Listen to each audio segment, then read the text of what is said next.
Many people worldwide prefer a more authentic and mid-range lifestyle instead of the advanced lifestyles found in some countries. When we think of original and historical countries, Cuba comes to mind. Cuba is located in the Caribbean and is often talked about. The population includes Spanish immigrants, AFR Cubans, Africans and other ethnic groups. The first permanent settlements in Cuba were declared as Spanish territory by Christopher Columbus and were established in the S for over years. Cuba, where these different nations lived intertwined, experienced a tumultuous revolutionary process due to the United States intervention in the country following the era of Fidel Castro and Che Guevara began. Today, Cuba attracts millions of tourists due to its revolutionary history, old-style buildings and vehicles. When we look at Cuba on the map, we can see that it is situated at the entrance of the Gulf of Mexico, bordered by the United States to the north and neighboring countries such as the Bahamas, Jamaica, and Haiti. The total land area of the country is approximately square km. It's important to note that Cuba is not a very large country and does not have expansive territories. However, despite its size, it has a substantial population. Around 1 million people reside in Cuba, with a significant portion concentrated in the capital city of Havana. Havana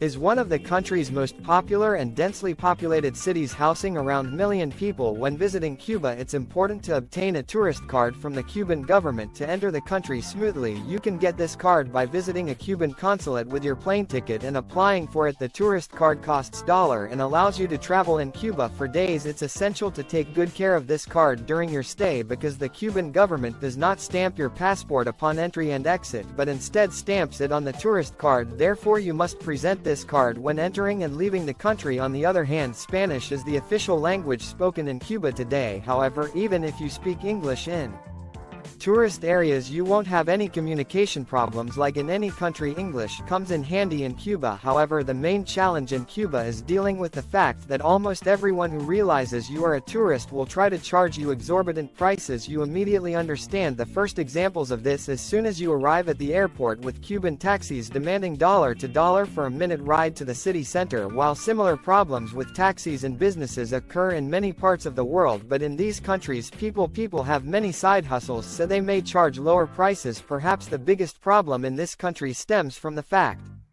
that tourism is the primary source of income. As a result, locals may see every tourist as a potential cash machine. Therefore, when you travel to Cuba, it's important to remember to negotiate for every purchase you make, whether it's for a taxi at a market or for any other service. If you agree to the first price offered, you may end up paying more than necessary. For example, if a taxi initially asks for $1, you can likely find others willing to take you for $1. It's also possible to negotiate the price down to $1. However, if you're using transportation for tourist activities such as touring in one of Cuba's famous old cars, you may not be able to negotiate as much. For an hourly tour of Havana in a vintage car, expect to pay between $2 when you are in Cuba. You must also be cautious when exchanging currency. Similar to the black market practices in Argentina, they also exist in Cuba. If you want to exchange dollars for Cuban pesos at official exchange places, they might do so at a lower rate. Therefore, your first priority in Cuba should be finding someone who exchanges dollars at a good rate. You won't need to search for them, they will approach you persistently. My recommendation is to get rates from at least four people and then exchange your money with the person offering the highest rate. However,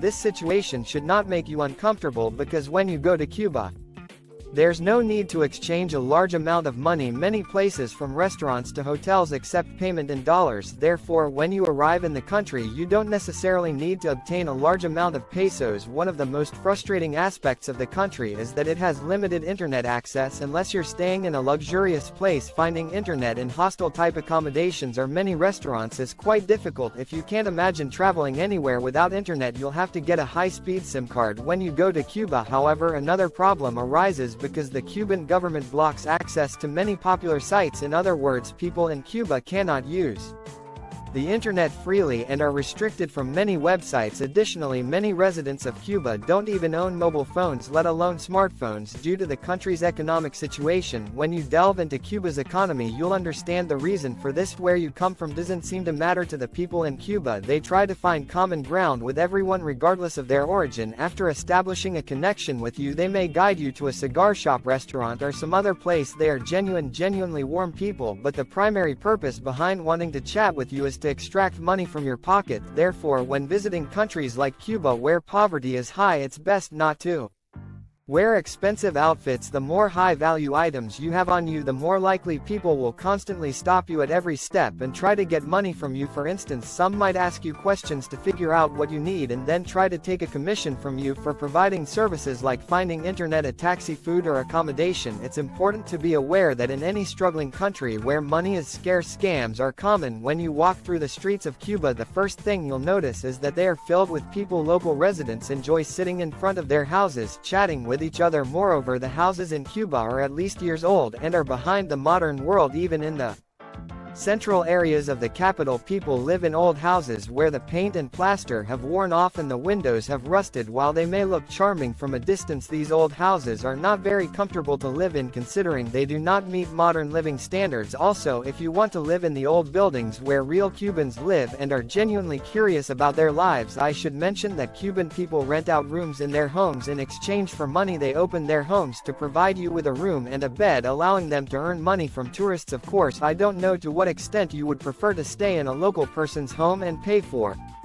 it instead of staying in a hotel or hostel, because the conditions inside the homes are quite basic. For instance, many of these homes have broken stairs, cracked walls and ceilings, and lack electricity and plumbing. These might make you feel uncomfortable when staying inside. This is the life of the Cuban people, therefore staying in a local person's home may not be ideal for you, especially if you are used to living in hotels. I should mention that the scenes you're seeing are not from wealthy families. Even in the central areas of the capital, people are dealing with various shortages. Firstly, you may have heard that Cuba is governed by socialist laws and regulations, so let's explain what a socialist state means. If a country identifies as socialist, it means that the state provides for all the essential needs of its people. This means the state is responsible for meeting the housing, food and drink needs of the people. Individuals carry a card and the state records the assistance provided on these cards. If people don't find the state-provided opportunities sufficient, they are forced to work to earn money. Therefore, despite the country operating under socialist principles, there is still a concept of money, and people are seeking many ways to earn extra income. Due to the state's inability to meet everyone's needs, the country struggles to manage the global food chain and faces trade restrictions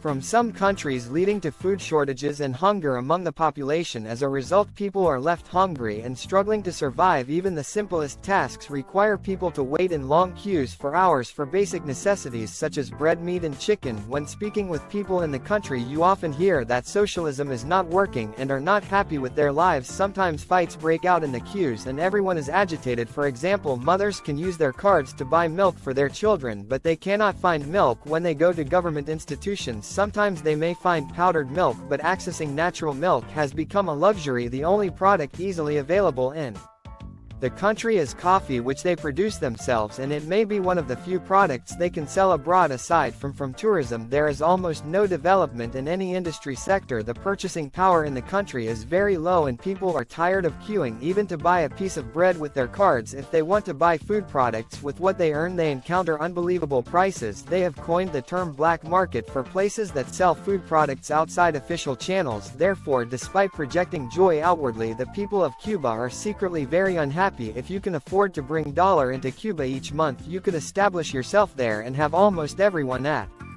your service. The country's isolation from the United States also complicates the repair of its iconic colorful cars. These cars were brought to Cuba before the revolution, and after the revolution the severed ties with the United States made it difficult to repair these Chevrolet vehicles. When the engine of a car breaks down, people replace it with a Mercedes engine from Germany because they can't source genuine spare parts for their vehicles. Everyone who owns a car in Cuba has had to learn mechanical and electrical work. When they encounter problems with their cars, they are forced to repair them themselves. People in the country are unable to express their troubles openly due to the severe punishment, starting with years in prison for opposing the socialist ideology in government. Therefore, everyone is cautious and afraid to speak out. Despite these challenges, the only way people can have fun and forget their troubles is by eating, drinking and dancing to music. Cubans have a genuine love for music, and enjoying it with their families is a source of joy for them. As a result, the only form of entertainment for the people is drinking rum or smoking cigars. The rest of the story is characterized by scarcity and poverty. In the past, people were very hopeful about Fidel Castro and the new regime they were celebrating in the streets. Now those same people are older and nostalgic for the old days. The only positive aspect in the country is that education and healthcare are provided for free. There are no private hospitals or private schools in the country. Cuban people must rely on the quality of the health and education services provided by the state. Another issue is that car usage is limited to central points in the capital, with people in many parts of the country preferring to travel by horse-drawn carts, bicycles, or on foot. Gasoline is very expensive in Cuba, making it one of the most costly needs in the country. Due to low incomes, people generally avoid vehicles that rely on motor power, reserving gasoline purchases for those who work in tourist taxis and car-related businesses. In conclusion, Cuba is a great place to visit, but I wouldn't recommend living there. Share with us in the comment section what you think about Cuba. See you in the next one. Goodbye.